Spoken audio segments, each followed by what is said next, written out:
أشهد أن لا إله إلا الله وحده لا شريك له وأشهد أن محمدا عبده ورسوله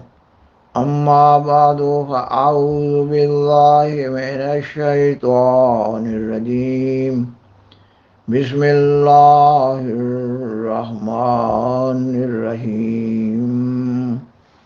سامعین و ناظرین کرام، السلام علیکم ورحمۃ اللہ وبرکاتہ۔ سیدنا حضرت خلیفۃ المسیح الرابع رحمہ اللہ تعالی نے 10 جون 1988 عیسوی کو خطبہ جمعہ میں جماعت احمدیہ عالمگیر کی طرف سے دنیا بھر کے معاندین اور مکفرین اور مکذبین کو مباہلہ کا کھلا کھلا چیلنج دیا۔ آپ نے 1988 عیسوی کے رمضان المبارک میں جن آیات کا درس دیا ان میں سورۃ آل عمران کی آیت 62 بھی تھی۔ اس آیت کو آیت مباہلہ کا نام دیا جاتا ہے۔ اس آیت کا اردو ترجمہ یہ ہے: پس جو تجھ سے اس بارے میں اس کے بعد بھی جھگڑا کرے کہ تیرے پاس علم آ چکا ہے تو کہہ دے کہ آؤ ہم اپنے بیٹوں کو بلائیں اور تمہارے بیٹوں کو بھی، اور اپنی عورتوں کو اور تمہاری عورتوں کو بھی، اور اپنے نفوس کو اور تمہارے نفوس کو بھی، پھر ہم مباہلہ کریں اور جھوٹوں پر اللہ کی لعنت ڈالیں۔ سیدنا حضرت خلیفۃ المسیح الرابع رحمہ اللہ تعالی نے رمضان المبارک کے درس میں اس آیت کی تفسیر بیان کرتے ہوئے مباہلہ سے متعلق اسلامی تعلیم کے اصول اور ان اصولوں کی روشنی میں مباہلہ کے طریقہ کار پر تفصیل سے روشنی ڈالی، اور پھر آپ نے خطبہ جمعہ 3 جون 1988 عیسوی میں اس مباہلہ کے چیلنج کا پس منظر بیان فرمایا۔ آپ کے خطبہ جمعہ میں سے چند ایک عبارات پیش کی جا رہی ہیں۔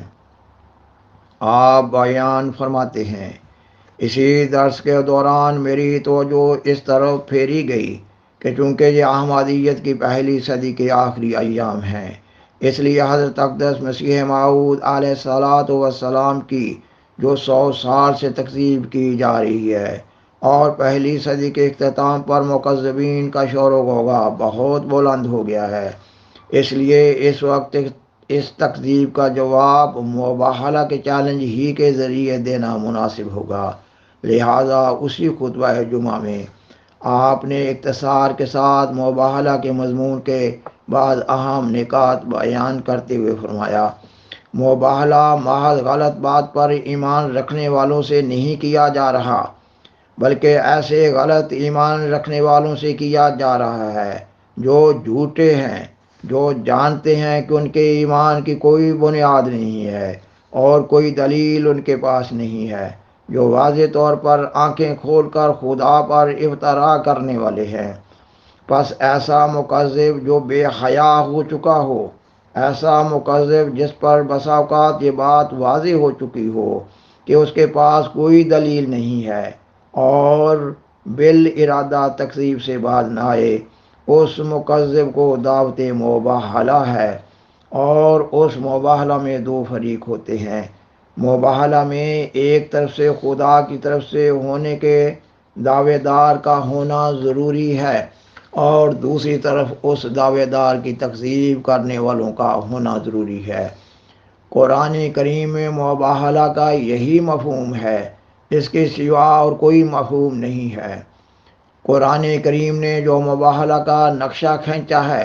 اس نقشہ کی روح سے جب بھی حالات ملتے جلتے دکھائی دیں، اس وقت مباہلہ کا اختیار ہو جاتا ہے۔ تو دونوں طرف رہنما ہونے چاہیے، معزز رہنما ہونے چاہیے جن کے پیچھے پوری قوم ہو، اور معاملہ کسی خدا کی طرف سے ظاہر ہونے کا دعویٰ کرنے والے کی سچائی کا معاملہ ہو، اور ایک قوم اسے جھٹلا رہی ہو اور دوسری اس کو ماننے والی اس کی تائید میں دل و جان کے نذرانے پیش کرنے کے لیے حاضر ہو رہی ہو اور اپنا سب کچھ داؤ پر لگانے کے لیے تیار ہو۔ آج کل کے اس دور میں جبکہ بدقسمتی سے پاکستان میں حضرت مسیح موعود علیہ الصلاۃ والسلام کی تکذیب کا اس دور میں جھنڈا اٹھا لیا ہے،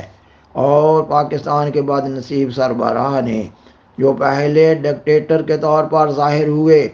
پھر اس کے بعد صدر کا چولا پہنا، وہ اس وقت حضرت مسیح موعود علیہ السلام کی تکذیب کے سب سے بڑے علمبردار ہیں، اور ان کے ساتھ بعض علماء نے جو حاشیہ بردار ہیں انہوں نے بھی بد زبانی اور بد کلامی کی حد کر دی ہے۔ میں نے کئی طریق سے اس قوم کو سمجھانے کی کوشش کی کہ اپنی حیثیت اور اپنے مقام کو سمجھو، بے وجہ ایسے معاملات میں دخل نہ دو جن کے نتیجہ میں تم خود اپنی ہلاکت کو دعوت دینے والے ثابت ہوگے، اور ادب کی زبان اختیار کرو۔ اگر تمہیں ایک دعوے دار کے دعویٰ کی سچائی پر ایمان نہیں ہے تو خاموشی اختیار کرو، اور جہاں انکار کرنا ہے تو انکار میں بھی ادب کا پہلو ہاتھ سے نہ جانے دو۔ مختلف رنگ میں جس حد تک بھی خدا تعالی نے مجھے توفیق بخشی، گزشتہ چند سال مسلسل اس قوم کو اور تکذیب کے رہنماؤں اور آئمہ کو نیک نصیحت کے ذریعہ قرآن کریم کی زبان میں سمجھانے کی کوشش کرتا رہا،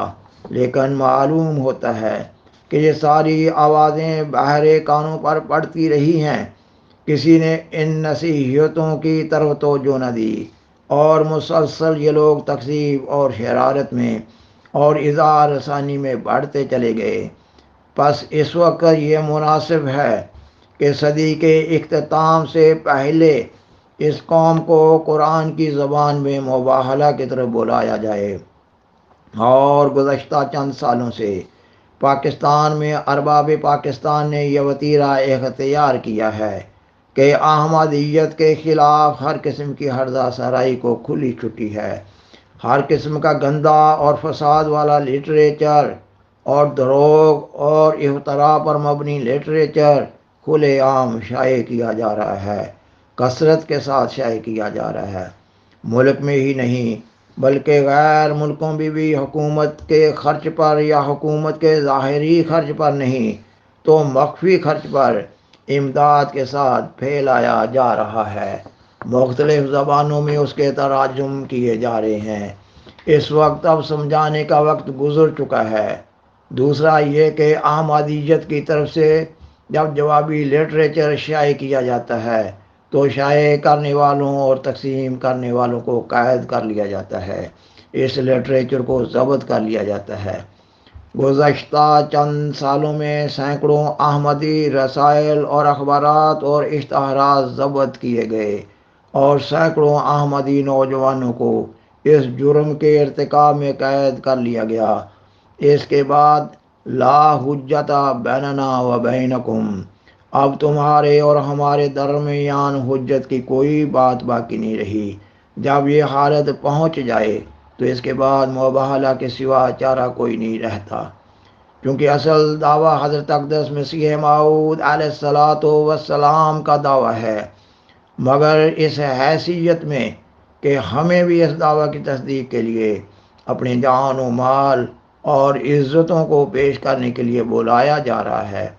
اس حیثیت سے میں حضرت مسیح موعود علیہ الصلاۃ والسلام کے مباہلہ کی آواز کو آج پھر اٹھاتا ہوں۔